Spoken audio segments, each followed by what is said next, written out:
streets.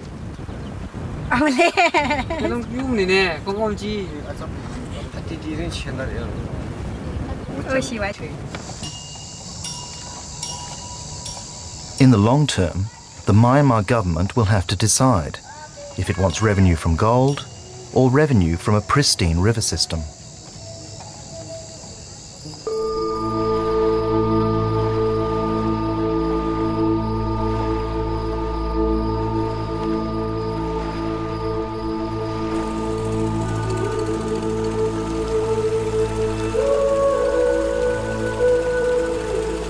A few hours' drive to the east, the Irrawaddy becomes the river of life for millions living along its banks.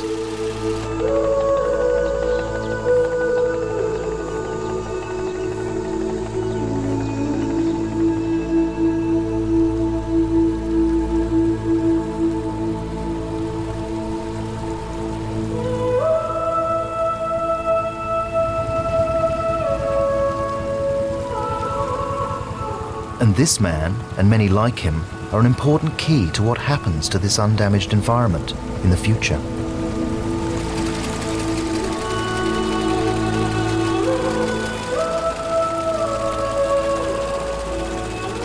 Balanjan is the head Buddhist monk of a village on the New Burma Road, and his concerns about what will happen to the river and the wilderness it supports are both simple and profound. There will, of course, be changes due to the opening of the roads. These will include changes in the ideas, opinions, and views of the people. I hold that people in the old days, notwithstanding what others may say about their low standard of living, but the people in former days suffered less from greed and anger, and therefore enjoyed peace of mind.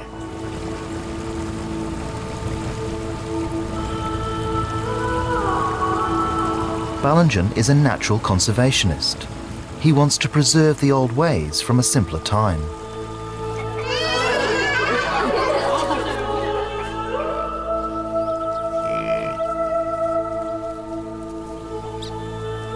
So walking with him is like walking into the heart of a past still undamaged by modern industry.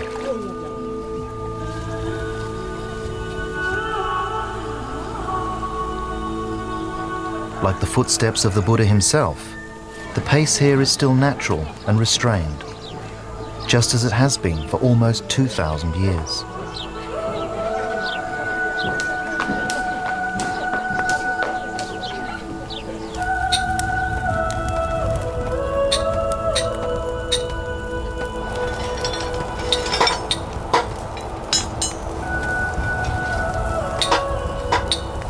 The 21st century and the New Burma Road is part of another universe far away.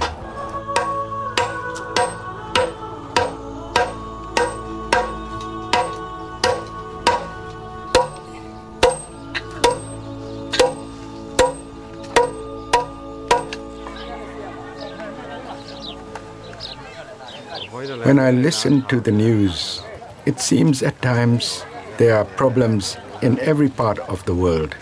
I have learned that the principal characteristic of the world today is the absence of peace. When I hear these things, I wish for peace, not only for my country, but for the whole world as well.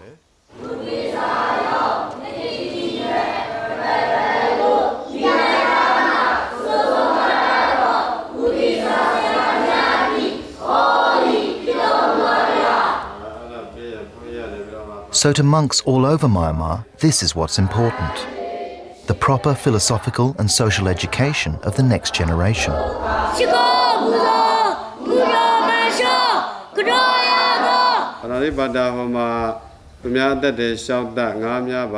Balanjan is a tireless conservationist, protecting his young charges from the polluting effect of greed.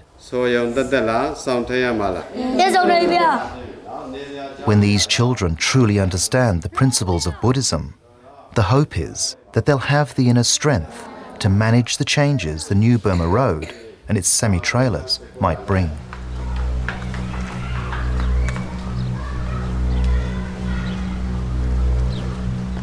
And most of that strength comes from community.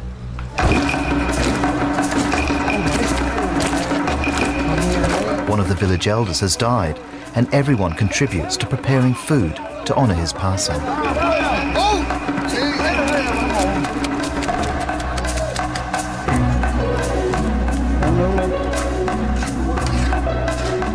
The villagers prepare a sweet concoction of palm sugar sago for the celebration.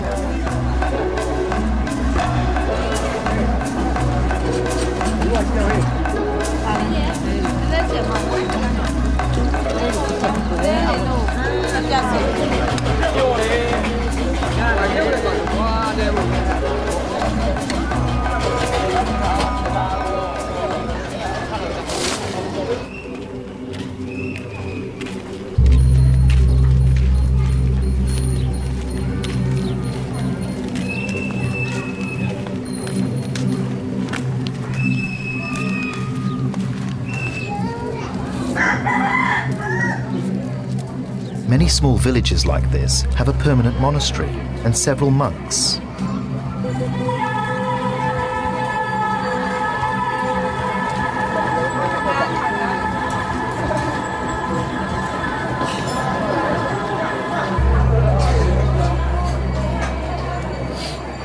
The cohesion they bring to the communities under their care is enormous. The villagers wait anxiously for the monks to eat. If they enjoy the meal, it will be an auspicious event for the whole village.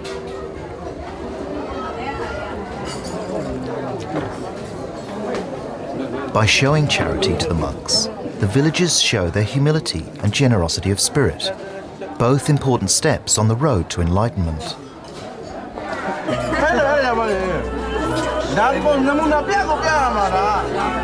Now it's the villagers' turn. This is village life as it has been for over 2,000 years.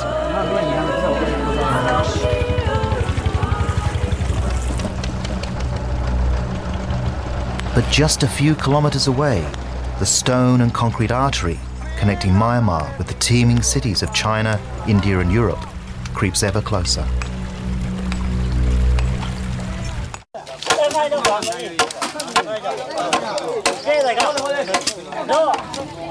The ancient ways of sustainable living still dominate life along the river.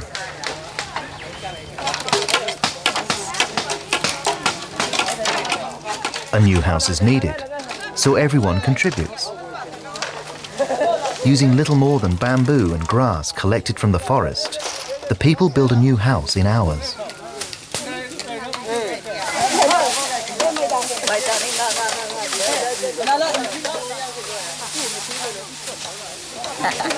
Add the reed roof and it's finished. It's a stunning contrast to the same process in the industrial world.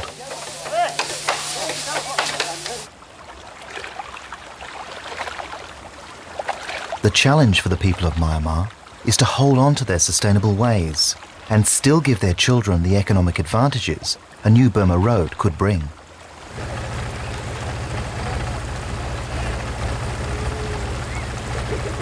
The problem is that a new road will ensure easy access to the vast reserve of valuable natural resources.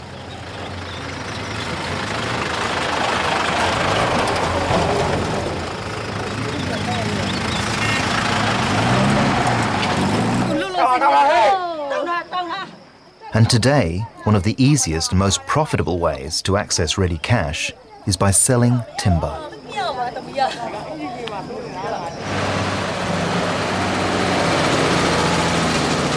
We're now 100 kilometers east of the Irrawaddy, not far from the Chinese border. These teak forests are high on the Chinese radar. With its own forests savagely depleted due to thousands of years of logging, the Chinese are now desperate for wood.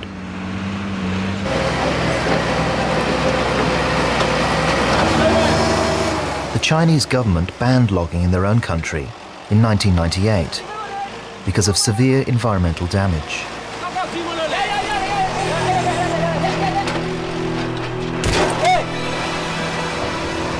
So now they look beyond their borders to countries like Myanmar to buy up all the legally felled timber they can get. But unscrupulous loggers are ready to supply the insatiable global appetite for timber. They pay for illegal clear felling.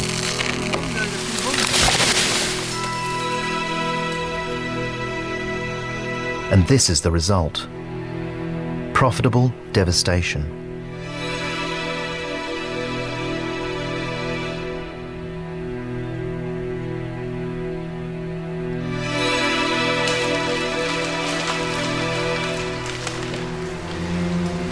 This is how forests have been cleared in Myanmar for centuries. And this is how they could still be cleared today.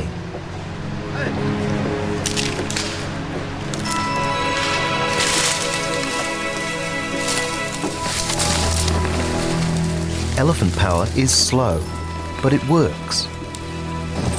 Elephants are low impact. They don't need roads and remove selected timber without scarring the forest. Today, the Asian elephant is in crisis because there's not enough traditional work like this. The villagers can't afford to feed them, so they're abandoned and returned to the semi-wild, where they cause terrible damage to agriculture. Many of these intelligent animals are shot or poisoned as a result.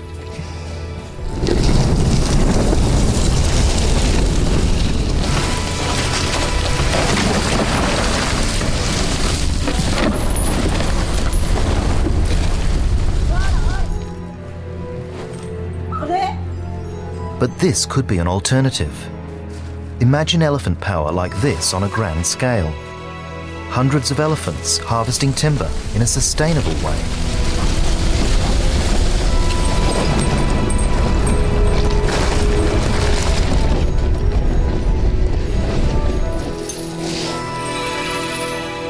Could it be that this new road between India and China is the same road that brings elephants from neighbouring India and Thailand to work safely in the teak forests of Myanmar?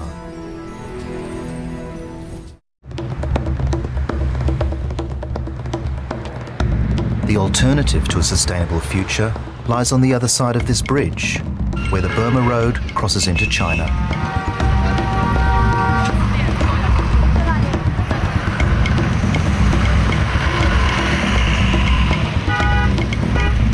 Welcome to the 21st century, at its most consumptive and powerful. The difference between life on these streets and life in the countryside a few kilometers away in northern Myanmar is extraordinary.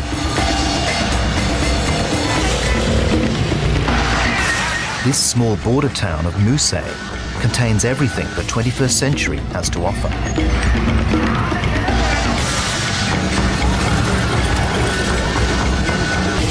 But it pales in significance when compared to Kunming, the geographical end of the original Burma Road, only 5 or 6 hours drive further east. Capital of China's Yunnan province, it's home to 8 million people, about a fifth of Myanmar's entire population.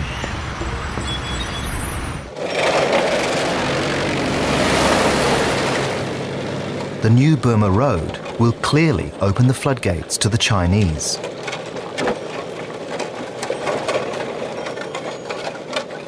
But does it have to damage this gentle Buddhist society?